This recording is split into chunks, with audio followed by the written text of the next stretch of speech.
Hi everyone, it's been a very long time since the last CJK challenge video. Yeah, very sorry for that. I think life really got in the way. Yeah, so I had do some traveling and working on my graduate school applications. So super busy. That said, I think maybe that is actually a plus in that it makes this a more realistic language challenge because for everyone, life gets in the way, right? What have I done these few months? To be honest, really not much studying at all. Like every day I've just been consuming content in like Japanese and Korean, and it's been quite well integrated into my lifestyle, and it's become quite natural and honestly like very enjoyable. I can really feel my language level rising. So I think that's the wonderful thing about languages because you're really picking up a new skill by just enjoying yourself. So that's good. So yeah, now we're actually entering the final month since I plan to stop at 31st December and now it's less than 4 weeks left. So pretty exciting. And I do have a bit more time now that my classes have ended and will be more able to devote some time to study. Yeah, I'm really excited to see how much I can really go by the end of the year. So I think my progress might be a pretty good benchmark for some of you since I'm not getting any tutors, I'm not really going to Japan or Korea. I'm really just doing this from wherever I am. Also, I realized I've really just started to spend a lot more time on Japanese than Korean. I was always more interested in Japanese than Korean, but it's very interesting to see how my natural inclination just leans towards Japanese so much that yeah, it is just I'm mostly doing Japanese now. I don't think it's a bad thing because anything I learn in Japanese can eventually be transferred to Korean. So I'm not in a huge hurry. For any of you who find that you end up gravitating towards one and sort of to the neglect of another, I wouldn't really worry about it because any work you put in is work that will bear its fruit. It's totally fine to not be firing at all barrels equally, and you always have time to go back to a weaker language once you get better at one. So I think the most important part of language learning is just to not stress out and enjoy yourself. Yeah, if any of you out there are kind of freaking out or especially when you're learning multiple languages at once, I think honestly just take it slow and have fun. I don't want to see it as something you have to do. I don't want to see languages as this really intense thing that just drains out a part of your life. I would much rather it be something that enriches my life, and I think stressing out about it is just not the way for me. I just want to do it as much as it feels good and I enjoy it. And maybe I'll just recommend some of the resources that I've been using myself. I have picked up quite a number of useful resources from this YouTuber called Phoenix Ho. Yeah, I think our backgrounds are quite similar because he's a native Chinese speaker. So he has sort of the same edge that I do for Japanese and Korean. And so his recommendations have been extremely helpful.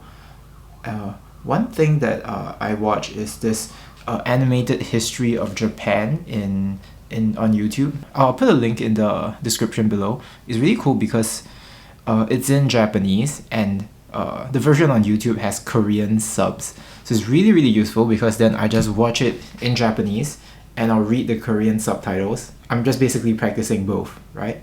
And even though I'm not perfect in either of those languages, I think I have different gaps in the different languages. So they help to fill in the gaps in each. The parts I don't know in Japanese, I happen to know in Korean. And the parts I don't know in Korean, I happen to know in Japanese.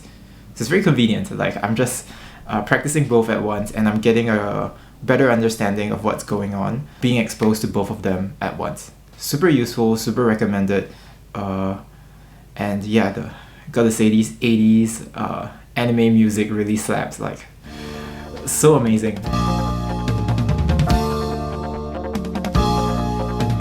Other than that, I've also started watching this old show that I used to watch called Kureyon Shinchan. There's another place where really interesting, there are a lot of episodes where they have simultaneous subtitles in Mandarin and Japanese, but unfortunately I wanted to start from the very beginning and they don't have those there was dual subtitles for the very first episodes. So for those, I'm just watching it with English subtitles and Japanese audio. Shin-chan is a good anime for Japanese learners is because, I mean, one, it's very funny, so I mean, it's pretty juvenile humor, but I don't know, I'm a sucker for these things lah.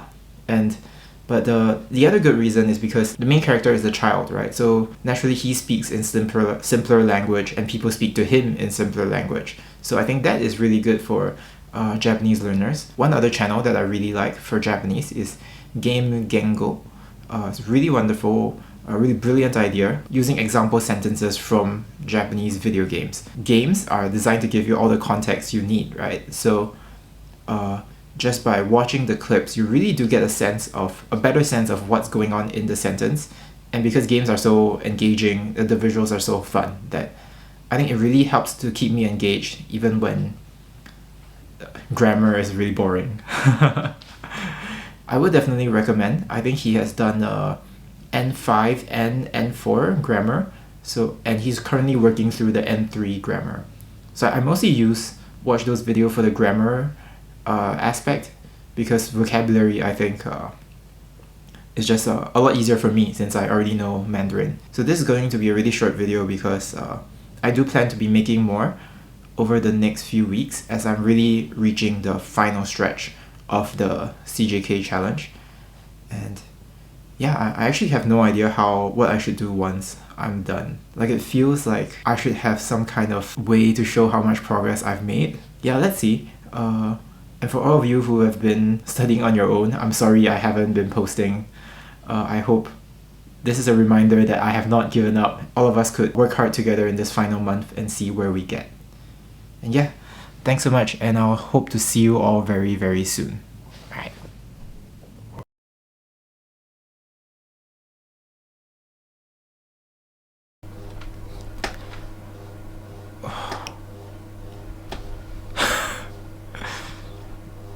Wow, this looks terrible. Hey everyone, I'm back again for an update. It's currently 20th of December and I am back at home, which is why the background looks very different. Yeah, for the past few days I've been studying a lot of Japanese. And yeah, it's really great news. I actually finished the very first volume of the textbook series, so this book, and I actually got through the N5 exam. So it's not officially administered by JLPT, the Japanese Language Proficiency Test. I worked through the mock exam and I think I did very well. It's kind of expected because it's the lowest level, but yeah, I'm still pretty happy with myself. I passed by a very big margin, and I am quite confident that I will move on to N4, and I'll see if I can really get that done within the next week. Right now, for this textbook, every volume, it's essentially one more level. So if I finish one more volume, I'll be at N4, and then one more volume after that, it'll be N3. So right now I have about 11 days left. I could probably read through both volumes, the next two volumes.